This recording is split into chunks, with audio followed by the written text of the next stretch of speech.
Mani Ishungwa, Kikuyu MP, and Suna East Member of Parliament Junaid Mohammed, both from Parliament. A long day in Parliament, and stalemate still persists. Parliament is adjourned until 24th January next year. Let's take a look at what you're saying on Twitter.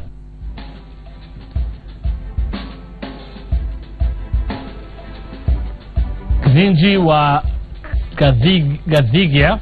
The big question, the best way is to negotiate it if the concern is genuine, not using Parliament, okay? Godfrey Baraza, where a hullabaloo surrounding the election laws is confusing the voter further. Proper civic education should be done. That's a good point.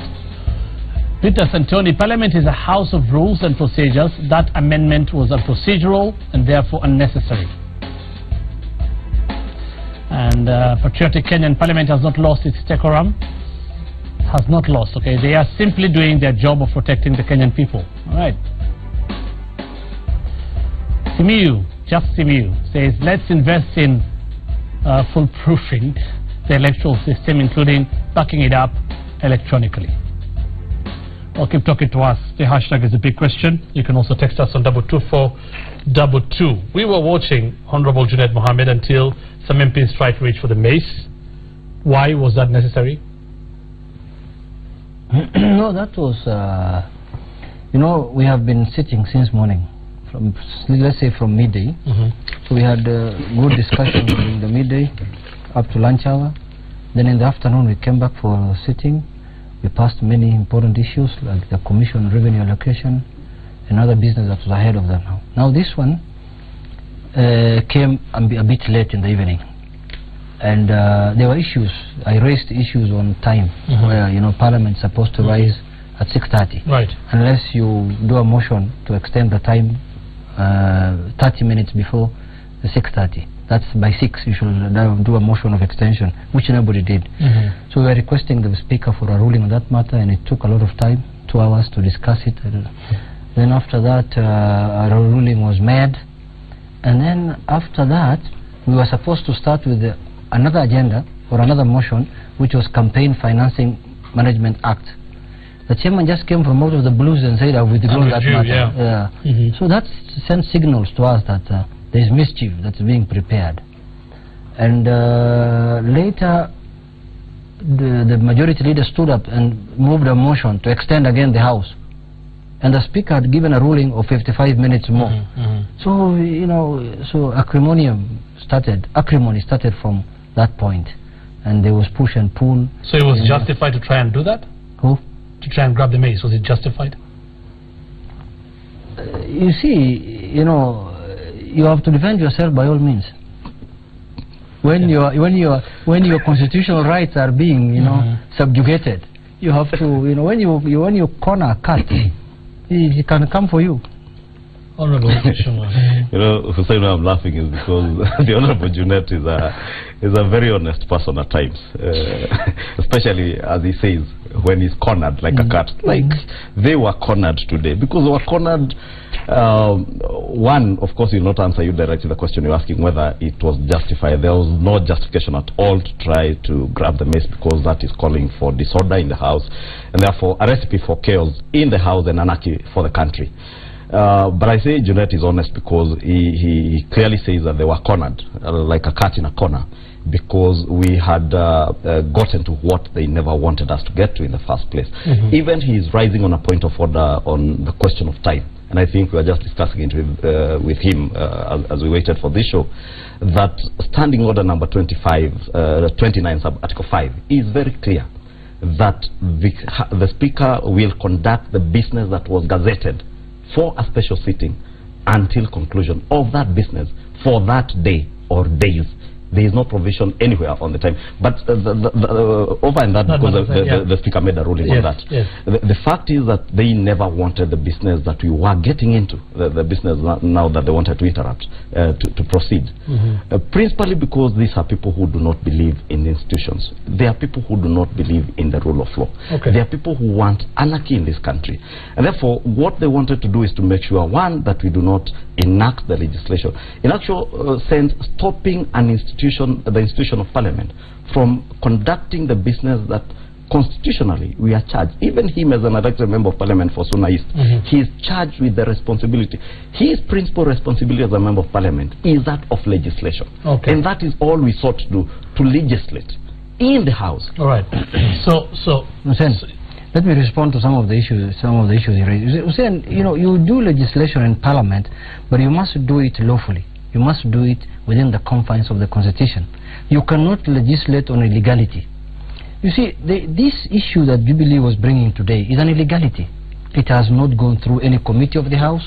Members of that committee, the Justice Legal Affairs Committee, came out and said, we are not party to this amendment. You know, Jubilee thinks that Parliament is part of the executive. They think Parliament can be controlled from State House. They, you know, by calling, you know, and saying, pass this, pass that. You know, Parliament is an independent institution. There are three independent, you know, organs of governance in this country. There is judiciary, there is legislature, and the executive. But you know, this Jubilee wants to run all of them as one unit. They want to run the judiciary, they want to run. So I was not cornered in the sense that I didn't have the laws to protect me. I am saying cornered in the sense that when Jubilee decided to do unlawful things, I had to stand up and defend the rights and you know, enshrined in the constitution of Kenyans.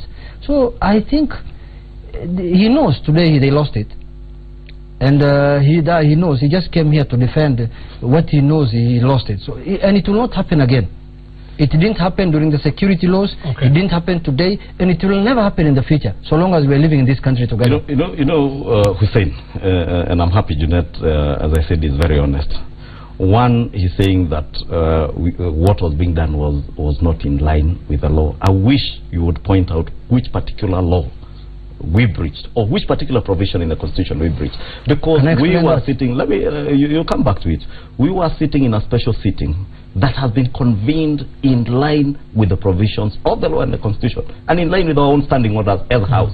Therefore, we were legitimately inside the House to conduct legitimate business of legislation. The reason why this did not happen earlier, Honorable the reason why it did not happen earlier is because Chepkonga was told to go and come back with. He couldn't get them. That is what I'm coming to. He couldn't bring them. In actual fact, I wish I had that document here, because I have seen it. The Honorable Chepkonga, in the morning session before we adjourned for lunch, during the lunch break, was asked by the Speaker to come and produce a report by the committee.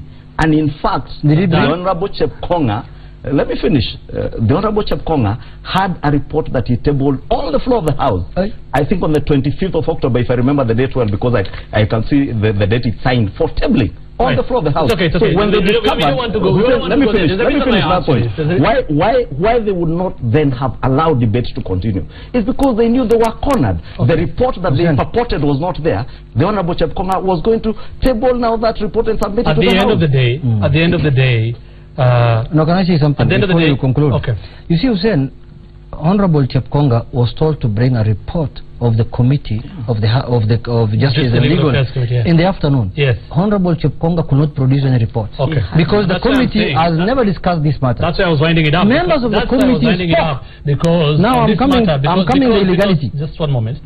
Because at the end of the day, Honorable Chepkonga never did what he was supposed to do. That is what God intended. They never wanted Kenyans to know that there's a report. Happen, so we cannot take your word, neither can we take your word that that report did not. Hussein, I mean, it's not factual. Hussein, let me tell you how reports are tabled. We can't take your word because Chepkonga did not bring it. So that we can know whether indeed it was true or false. And we cannot take your word as well. Well, actually, I don't intend you to take my word. He did not table it. Walk to Parliament, because you know the table office, room number 8 in Parliament. Right. Check whether on the 25th in Parliament until this evening, it did not happen. Yeah, that's the point. Let's take a look at some clips now of what transpired immediately the session. No, can I say something about it? You will. Immediately the session ended.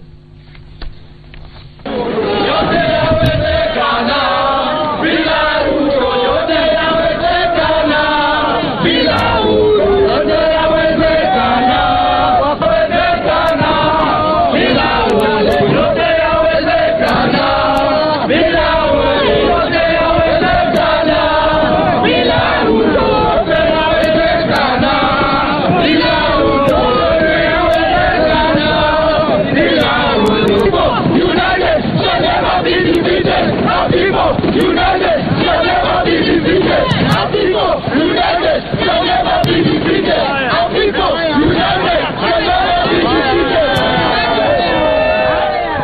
could see Junaid there, Yes. very Yeah. happy. Extremely Like you have won. Extremely happy.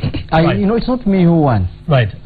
My point is now, the stalemate still persists. To both of you, is there a way around this? Hussein, can I say something before we go there? I want to tell you that what Jubilee brought today to the Assembly for purposes to amend the JSC, it was a nullity, it was an illegality. It is here before us, the amendment itself. Yes. It is saying, without prejudice to the proceedings provision of this section, the Commission shall put in place alternative and complementary mechanism for identification and transmission of election results that is simple, accurate, verifiable, secure, accountable, and transparent. And B, they say the Commission should use the alternative mechanism referred to in subsections 8A for identification and transmission of election results only when the technology initially deployed fails. Now I want you to come to C, because I want to tell you, C is saying before using the alternative mechanism referred to in subsection 8A for identification and transmission of election results, the Commission shall notify the public and all candidates, and shall immediately cause the notification to be published in the electronic media and in at least 2 daily newspapers of nationwide circulation detailing the reason. Now, when equipment fail at a polling station, when are you going to put it in the media? They have deployed equipment to the polling stations. It failed. When are you going to put it in the Daily Nation? Right. Or the Standard?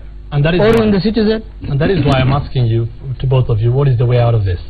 And when you look at this law, this is why I printed it, so that we could all have a look at it.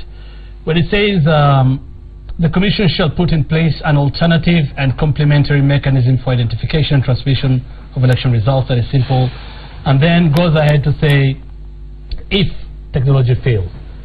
First, that alternative and complementary mechanism has not been explained, isn't it? Who is supposed to do that? Nobody knows.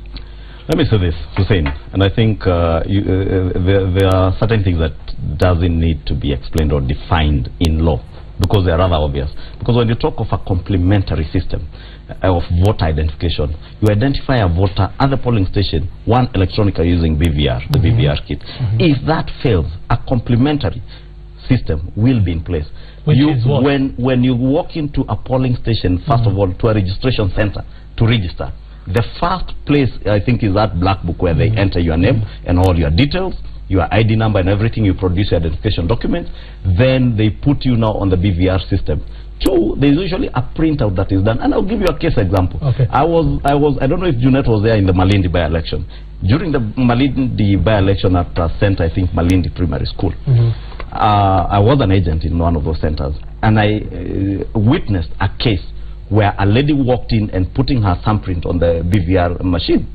Her name could not pop up on the system, but checking on the printout from the same system, her name was there on the register. Going back to the black book, her name is there. Therefore, the fundamental questions we have been asking, and indeed even IEBC has raised, do you disenfranchise such a voter? Do you tell that lady that you will not vote because probably there is a problem with the BVR? The reason why I'm asking this question, Kimani Shinwe, is because I'm going to ask you, gentlemen, is there a need for you now to sit again and talk about this?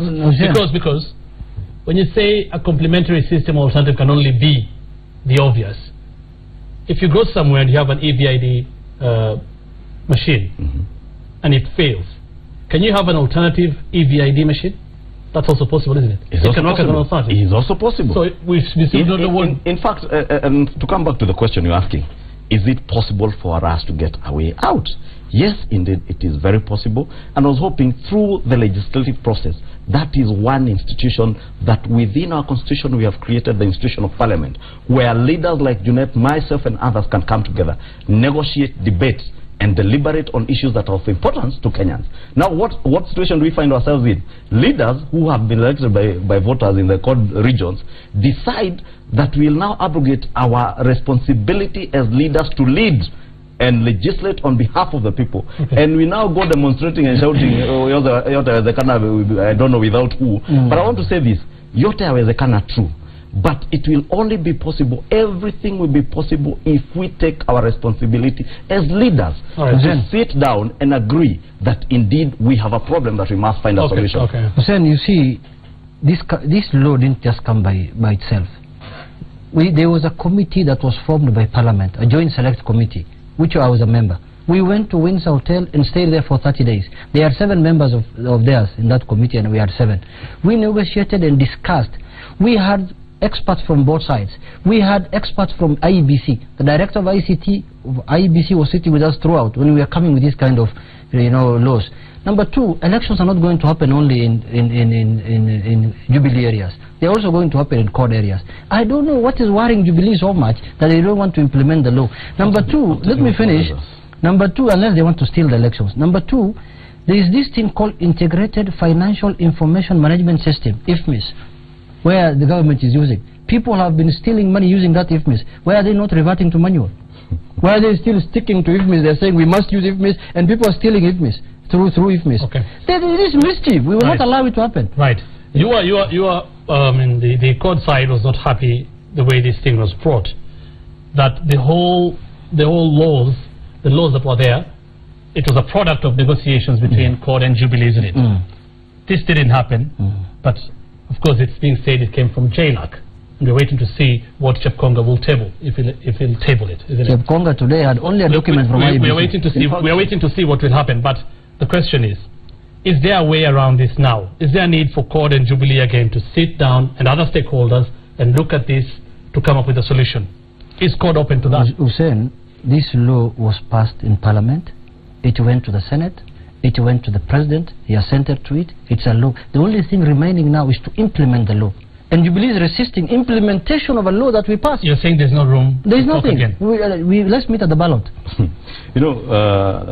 Hussein, that's regardless, I mean, what you're saying is if it fails, if the electronic system fails, there's no backup. Why are you anticipating? I'm saying if it fails. That is anticipatory. Now, why should Kenyans invest over 10 billion shillings to buy equipment that they know they will fail?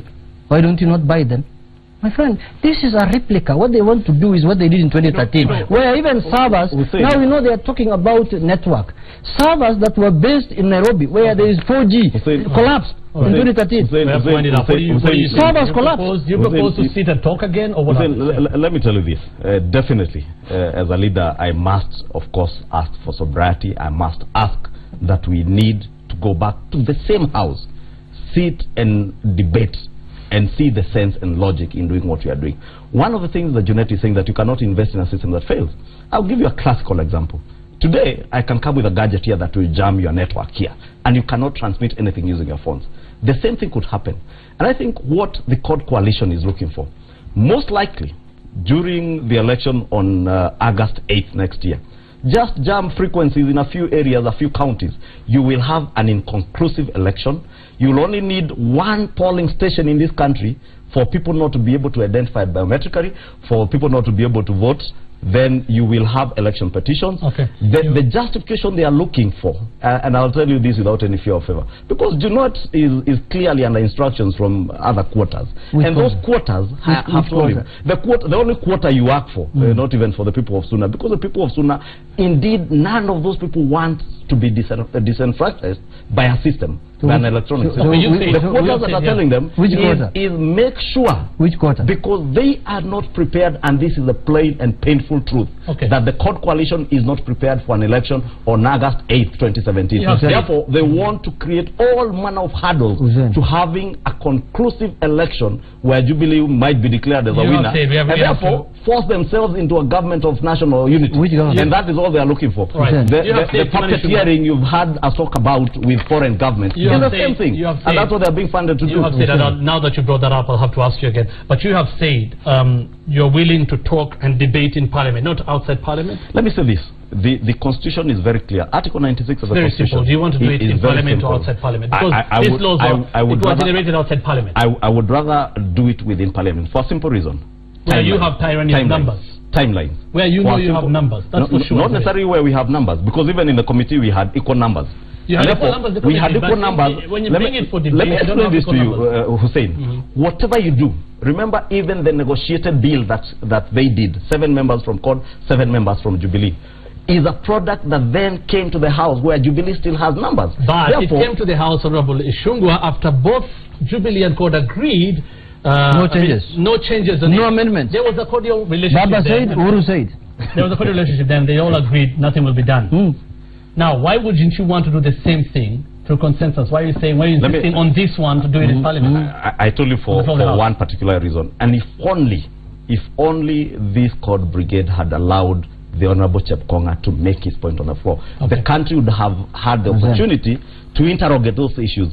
Interrogate the issues that IEBC as an institution charged with conducting those elections has raised, because IEBC has raised issues. Therefore, if you allowed Chepkonga to do that, he would have been able to enumerate the problems that are there. And therefore, we do it within the House. The good thing with doing it on the floor of Parliament is something we can do within a day and conclude.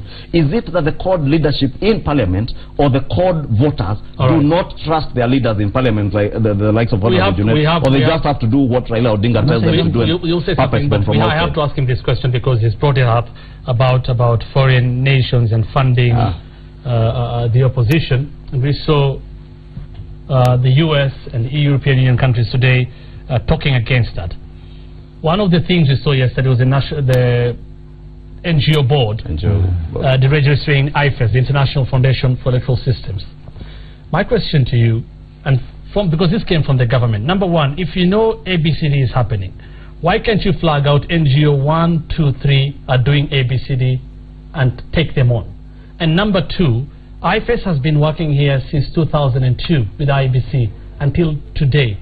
When did the NGO board decide they were not following the law? I think one Hussein, if you listen to His Excellency the President on Jamhuri Day, it was very clear that there are certain NGOs and certain governments, foreign countries, that are working, of course, in coalition with the opposition. And therefore, what you're asking why government cannot do it, in fact, government has done it. The President spoke on Jamhuri Day. This week, the NGO Council, the NGO Board, Coordination Board, has actually started taking action. Just look at the arithmetics. Look at how much that organization and all the other organizations, USAID and EU Commission and all that, have put in electioneering work over the last 3 years, and how much money they have put in this particular year in the run-up to elections. It's threefold. I think last year was about 4 billion shillings. They now have 13 billion shillings that they have put in mechanisms, basically, which we strongly believe are designed to interfere with the electioneering process. Fine, I don't have the figures. I mean, I must admit, I'll tell you for a fact, I'm an accountant, believe my figures. That's what you're saying. I mean, I cannot take them for truth. But either way, whether it's threefold or even tenfold, where is the evidence? It's there. The NGO Coordination Board actually has given. You're asking for evidence. Yesterday they dealt with one. They dealt with one, saying they have not. I mean, they registered them, that they were not registered in the right way. They didn't follow the proper channels. But they've been here since 2002. And they're not even making disclosure of their activities and what they are spending their money on. After almost 12, 13, 14 years, then you decide this as NGO board. And number two, the NGO board reacts or does this immediately after the Jubilee MPs in a press briefing the previous day singled out IFES and Michael Yard. I think Michael Yard and IFES would not have been victims because Jubilee MPs singled them out. And the fact that they are singled out tells you there was something. In fact, the NGO process board is a process that they have been going through, and it's not the only one. Just hold your horses, all the others that they are working with, because they are known. Hussein, these are people who have panicked. They have realized that they are losing elections in 2017.